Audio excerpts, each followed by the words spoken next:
Hello YouTube world, Mac Daddy 191181 here with the Shade Tree Survivalists. This video is about how to make a monopod for the rear of your rifle stock, for your E.B.R rifle stock if you happen to have one. I could not find exactly what I was looking for to do this project, but I bought some stuff to do a temporary one, and maybe the idea maybe you can execute it a little bit better than I have initially. However, I will be completing rebuilding this, or building this with a little bit sturdier materials before it is all over with.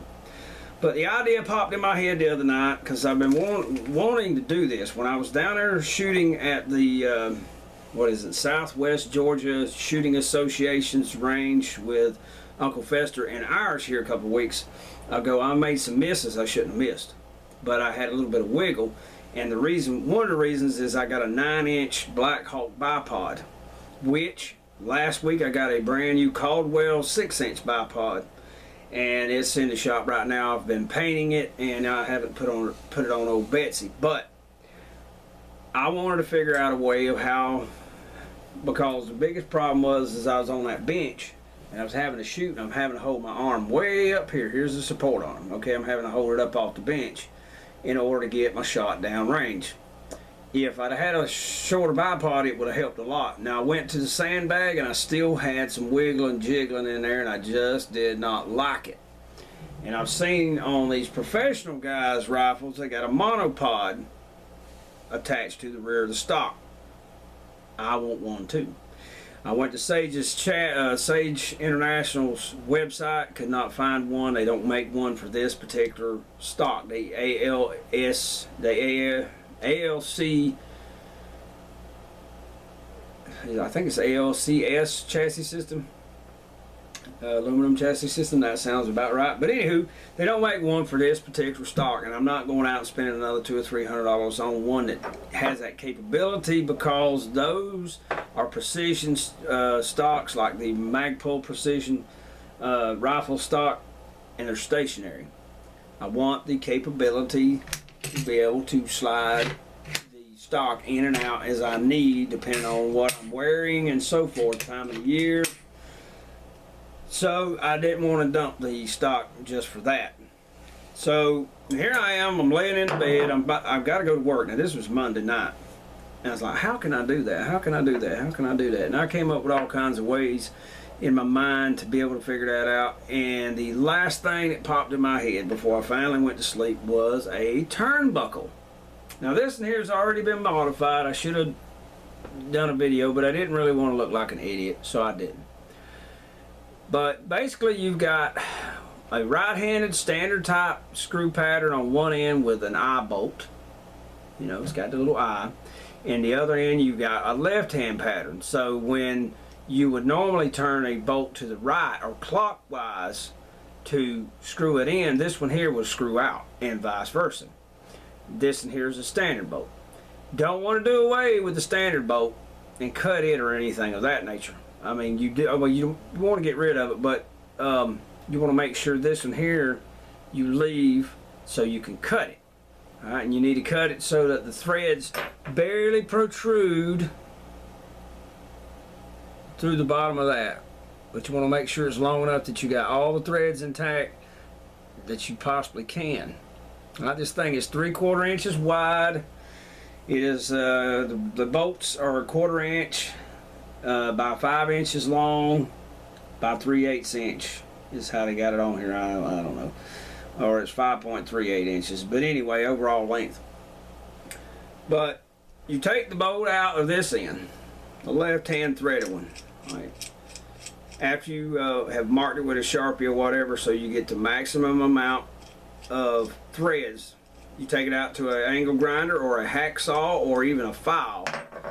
You cut it off at a slight angle, okay, so that you have the thread pitch just right so it'll restart. If you don't cut it at an angle, you'll never get it to restart. Simple as that. So you just cut it at a very slight angle. Alright, then you thread it back into the top of the piece. Now this piece is permanent, it stays with it. I used the red thread locker from Loctite I don't know if the camera can see that, but it's the red one to lock it in there. Once it dries and settles in, that's it. It ain't coming back out. So then I test fitted it with a M8 8mm by 35mm screw, machine screw that I had laying around. And I mean, of course, it's going to flop around, and I said, okay, we got to eliminate that. What can we do?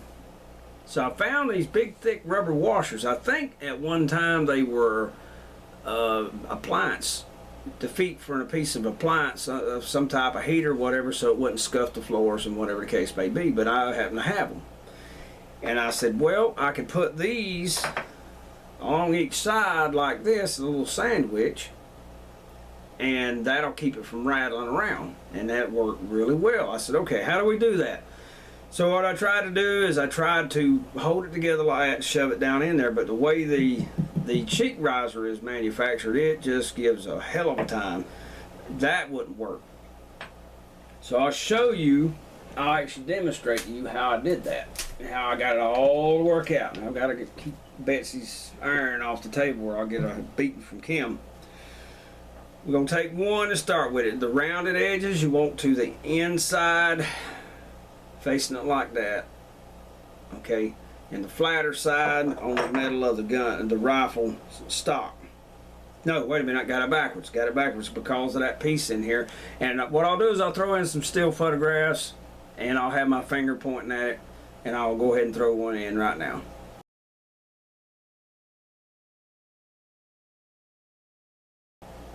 Okay, so you get that rounded portion where it is against the cheek riser. You get it lined up in a hole. You take one of the M8 by 35mm screws, and you just start it in the rubber bushing. You will have to hold the rubber bushing steady, and you want it to come out just flush with your finger on the inside. And I'll roll in a still picture of that here.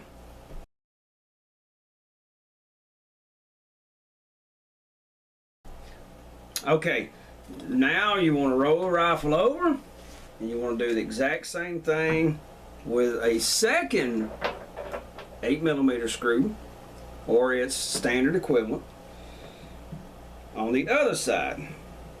You want that round edge against that piece. Well, I've got it sitting on there to give me a rash of smack for the cheek riser. And again, you want it just trying to protrude. Now the fun part. You already got your eye bolt cut to length, so that there's barely any screw at all protruding through the bottom. Maybe you've got it Loctited in there. Now you want to take it so that the flat sides are against the flat sides of the end of the stock system here. Here's your photograph.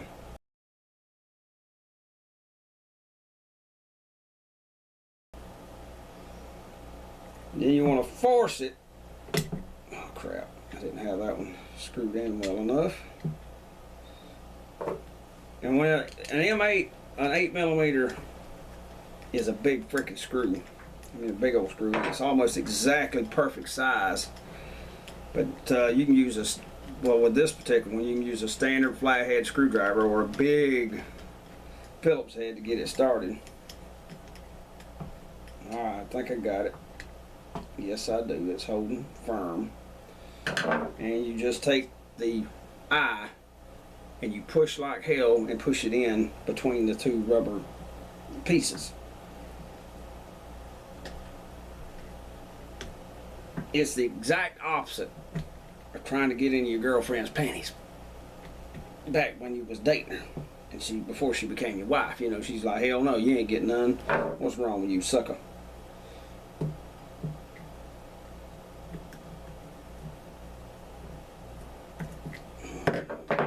Might have screwed that one a tad too much. It doesn't seem to be wanting to go on in there. Now this is not easy. I'm just going to be honest with you. I've already done this and I took it apart because, like I said, I didn't want to look like a complete douche on the camera. So I didn't video it to start with. I should have. I did not. Shame on me. but you got to get it in there. Let's see if I can roll the rifle upside down so I can see. And we'll get this in here. Use the screwdriver as a wedge at the bottom in order to get that baby to go ahead and go in there.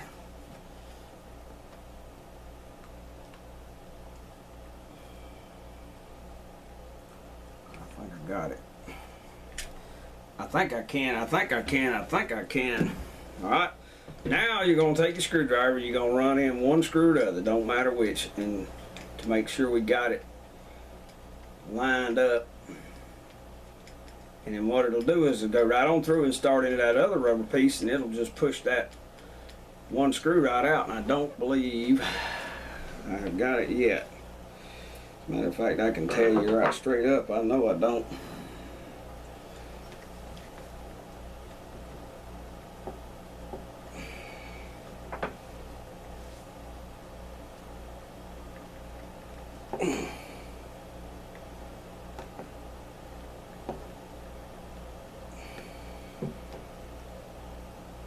That should be it right there. And this is one of the reasons I wasn't videoing, because it's a long process. I'm gonna just be flat out honest with you.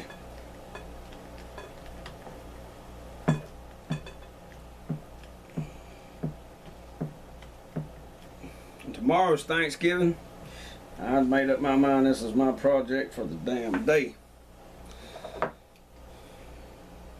And I cleaned the house a little bit. Washed the damn dishes. Kim can't complain if she does. I hate it for her. It's my damn day off. I'm gonna do it what I see fit to do.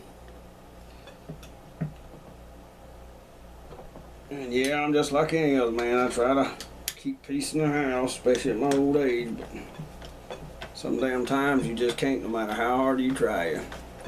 You're gonna be in trouble regardless. So you might as well have fun and do what you gotta do. Easier to get forgiveness than permission in a lot of cases.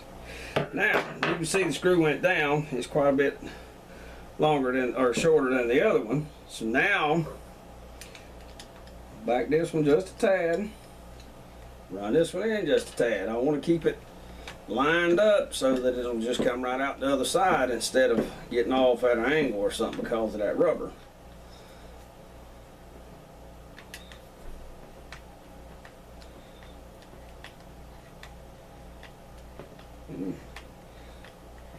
Because the hole in the rubber is just about the perfect size of that screw, the threads are digging in. I'll tell you what I'm going to do. I'll zoom this baby in a tad. Run that down just a tad, and I will see if I can get a good close-up. And you can see one's shorter and the other one's longer. This is the one we're screwing in. This is the one we're coming out with.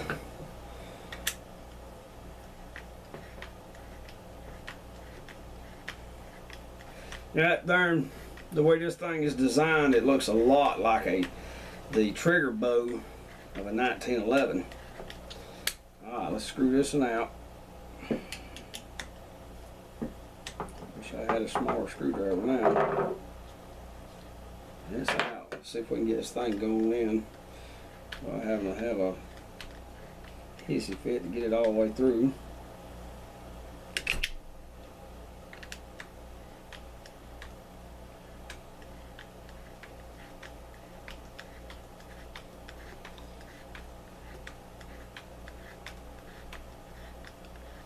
It went in easier the first time, and that little note usually is 20 damn different times, but it's coming on through. You can see it down here at the bottom maybe.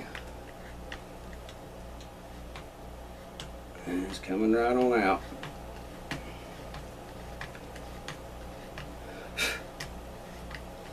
And of course, I'm not going to leave it silver. I mean, I might, if I just do some long range shooting practice, but for the field, no. You can see it's got it in there good and tight. I mean, it's still going to wiggle because of its length. There's just too much leverage on it. Then you take your carriage head bolt. Now let me show y'all, and I should have took a picture of this before I put all of it together. You've seen these round-headed carriage head bolts like this before. Got the round head, and what I've got is a wing nut turned upside down and spun all the way down against the shoulders of the carriage head.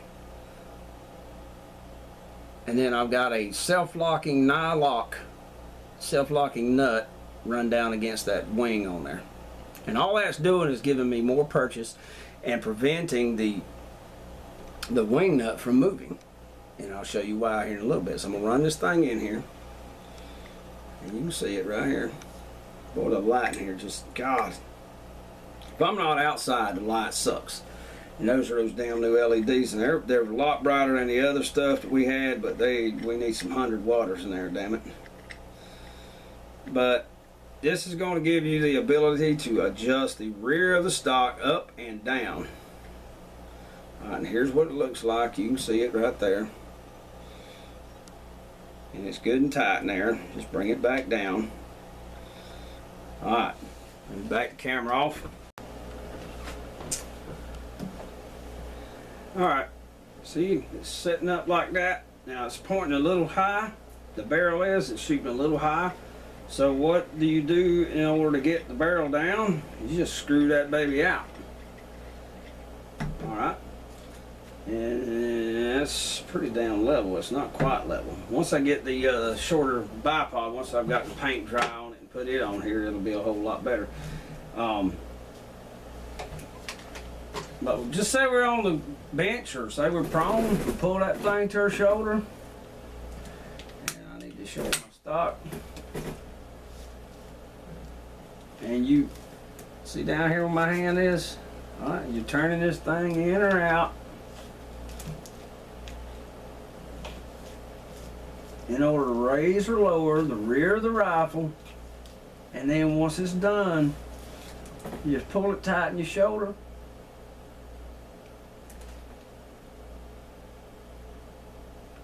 You take your shot. Okay, ladies and gentlemen, I adjusted it to 40x3 instead of 16x9 on the resolution of the camera, so it blanks out what's on either side of the scope, and that's a view through the scope. And you can see the crosshairs are aiming at the top, the gas piston system, the gas system of the AK-47 rifle that Mr. Bad Guy has. So if you want to lower it down to hit the barrel, you would lengthen the screw out. You're going to turn it clockwise, and you can see the crosshairs are dropping, they're dropping, they're dropping. And I'm turning it slowly so I don't disturb the camera in relation to the scope much, and or knock the rifle over. So right there we've dropped it so that the crosshairs are on the barrel. We could shoot the barrel off. Now if you want to shoot the terrorist instead, you shorten the lag bolt, or the carriage head bolt, by turning it in. And so we've got him up into the lung area, and we can continue on up. And if we don't want to kill the guy, we just want to wound him, we can shoot him right there in the shoulder joint, blow that freaking joint completely out all over the damn place, break the collarbone, I would imagine. And Mr. Bad Guy has had a really, really bad day. But that's all you got to do.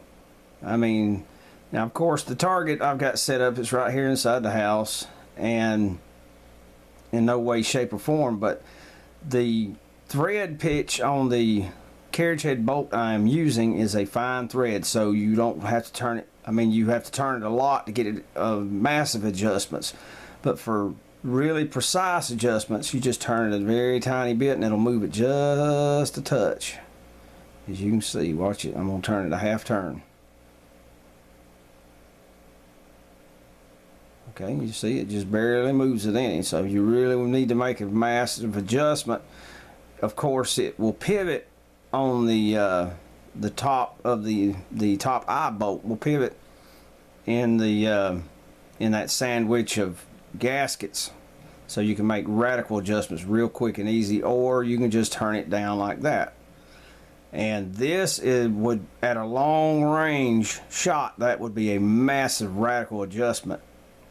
But there it is, it's sitting there, the rifle's sitting there, I'm not touching it, and it's perfectly stabilized. and you can see it right through the scope. Now the camera of course is moving because I'm holding it in my hand. I'm trying not to disturb the crosshairs of the rifle, but that's basically what I wanted. Go from the gas system right down to the damn barrel real easy, and the rifle just sits there. So it's sitting on a tripod. But anywho, I thought maybe you guys would like to see how much the adjustments are, so I'll move the camera out here, let it focus, and of course the lighting in here sucks as always, but you can see me, I'm turning the screw, that's lengthening it out, and turning the opposite direction, that's shortening it up. And that's what you're doing to make the barrel adjustment. Let me back the camera off a bit. And that's as far as it's going to go. That's all you got to do. Just make those adjustments. And it'll drop the crosshairs or pick the crosshairs up. Now this is raising the rear of the stock as it's lengthening the bolt. So it's going to raise it by and thereby depress the barrel. The opposite direction, counterclockwise, will make the bolt go inward, shorten it, thereby dropping the stock and raising the barrel. Nothing to it. So we got to get out and shoot it at the range and see how well it does, but I do believe that that is going to be a great solution. I need to get some little bit sturdier components to build the monopod out of, but for now I think that's going to work really well. But anywho, this is Mac Daddy 1911A1 with the Shade Tree Survivalist. Just another idea to put out there. Maybe you have a stock system on your rifle and you'd like to do something like this too. It may not be as simple to do simple turnbuckle, but maybe it'll give you an idea on a way to do something similar to your rifle so you have that precision shooting at long range that you want. This is Mac Daddy 1911A1 with the Shade Tree Survivalist. Thank you very much for watching. Y'all take care and have a great day.